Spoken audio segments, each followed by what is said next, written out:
Today we had a real signal that this front office is tired of flirting with potential and ready to weaponize a defense that can close out January football.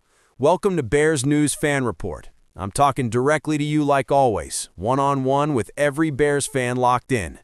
And if you stay with me today, you're getting a full breakdown. Why the front office locked onto one specific edge rusher, how that fits with what we've already seen from this team in 2025, what it would mean structurally for this defense, what kind of price we're really talking about, and what this tells us about the standard being set in Chicago.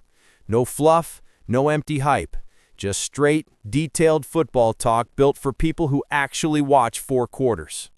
Let's start from where we are as a franchise, because context is everything. The Bears play themselves into relevance with real wins, real scoring, and real nerf, not accidental breaks. Sitting in the playoff race off the back of statement performances, including that wild shootout that most teams in our recent past would have found a way to lose, this group has earned the right to be taken seriously. Offensively, there's finally an identity growing. Structure, answers, creativity. Defensively, the message is clear. Not good enough yet. You don't hang banners in this league just by hanging around. You finish games by closing the pocket, speeding up reads, forcing panic throws. And that's the gap everybody inside and outside Chicago sees. The Bears have climbed up from the floor, but to punch through into that real contender tier, they need one more problem off the edge. Not just a body, a closer. This is exactly why one name has moved from interesting to strategic on internal boards. Jermaine Johnson II. Long, explosive, 26, with real bend, real power, real flashes of dominance, already a Pro Bowl level talent when healthy and deployed right. That's not a lottery ticket. That's a player profile that matches everything a serious Bears defense pretends to be when we talk about tradition. Violent hands, a motor that doesn't shut off, discipline against the run, and enough juice to win one-on-one without help. You build around players like that. You call about guys like that. You don't ignore when a situation around him starts to open even a fraction. The front office already showed its hand in the best possible way. They didn't sit out. They went hunting. Real calls, real negotiation, a clear willingness to pay a premium for impact rather than bargain shopping around the edges. That alone tells me a lot about how they see this roster. They believe the window is forming now, not someday, and they're not afraid to spend capital on a difference maker at a premium position. When a regime grows up, it stops pretending a fringe rotation guy is enough and starts targeting players offenses actually have to game plan for. Now let's talk pure football fit, because that's where this potential marriage gets scary, in a good way, for NFC offenses. Jermaine Johnson is not just a straight-line speed guy. He can convert speed to power, flatten to the quarterback, hold the edge against wide zone, and retrace on screens. You drop that into a Bears front that has already invested resources inside, and suddenly you're not asking your scheme to manufacture pressure on every snap. You're letting talent win. That changes everything. It lets you rush with 4 and keep 7 in coverage in big moments. It lets your linebackers trigger faster because they trust the edge isn't caving in. It lets the secondary stop living in hold for 3 seconds and pray and start attacking passing lanes with confidence. Think about the games that decide seasons. 3rd and 7, crowd standing, opponent down 4, 2 minutes left. That's where the Bears of the past decade have too often been a suggestion, not a threat. With Johnson on the field, you suddenly have a guy who can win that down by himself. He demands chips, he demands slides, he forces offenses to stop picking on your weakest link and start respecting your strongest. And when that happens, everyone else gets better. Your interior gets more one-on-ones, your young pass rushers get better matchups, your DC can call coverages based on what he wants to take away instead of what he's scared of giving up. Financially and structurally, that's exactly the type of player profile that justifies a real asset outlay. You're not paying for age 32, you're not guessing on some untested rookie, you're targeting a guy with production, traits, and room left on his arc. This is what smart builds look like.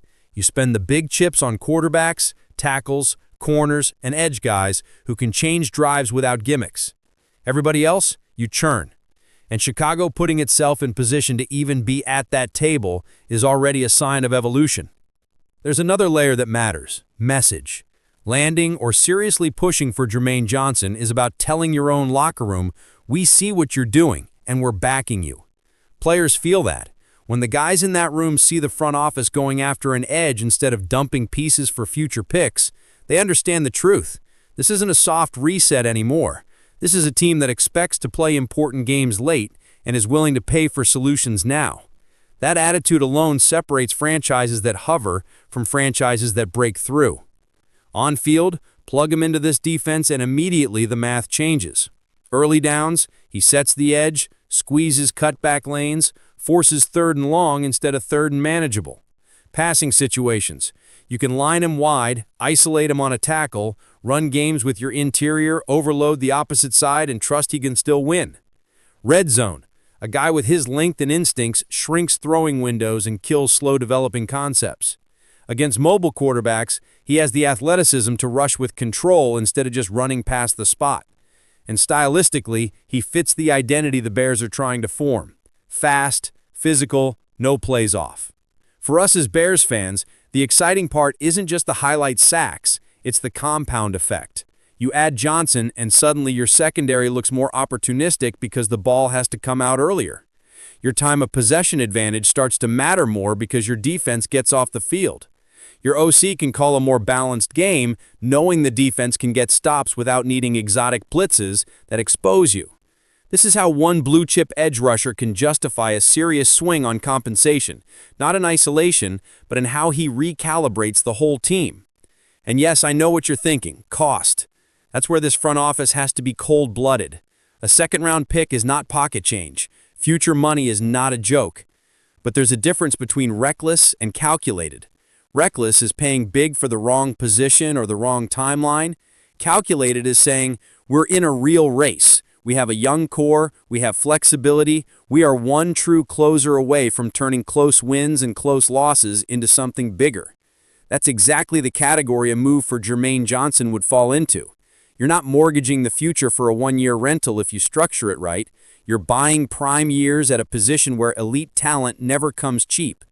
And that's why this conversation matters so much.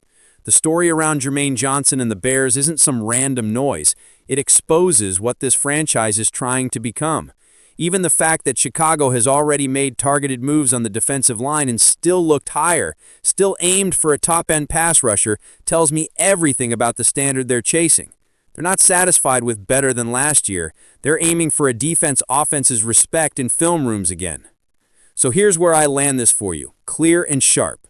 A real push for Jermaine Johnson II is exactly the type of move that fits the Bears' moment. If the price aligns, if you can structure compensation and contract in a way that respects future flexibility, then going all in on a player of his profile is not desperation, it's proof of life. It's saying this regime understands positional value, understands timing, and understands that windows in the NFL are fragile, not eternal. If, on the other hand, the price climbs into foolish territory, then walking away is just as much a sign of growth. The key is simple. Any decision at that level has to match a clear plan, not a headline. Now I want to hear from you. If you're sitting in Ryan Poles' chair and the opportunity is real, do you send a high pick for Jermaine Johnson to anchor this pass rush, or do you protect that draft capital and trust the rotation that's already here to develop? How aggressive do you want this team to be right now, knowing where they are in the standings and how quickly things can swing in this league? Drop your full take in the comments. Not just yes or no, tell me what kind of Bears identity you want to see built with moves like this. If you value having this level of breakdown, built for real fans who actually care about scheme, contracts, and long-term vision, stay with me here on Bears News Fan Report. Hit that like button, subscribe, turn on notifications, and share this with that Bears fan who texts you during every 3rd and long. Every credible update, every serious target, every big picture decision that shapes the future of our Chicago Bears, I'm going to break it down for you directly, with honesty, detail, and the same belief I feel right now. This team is finally acting like it expects to matter.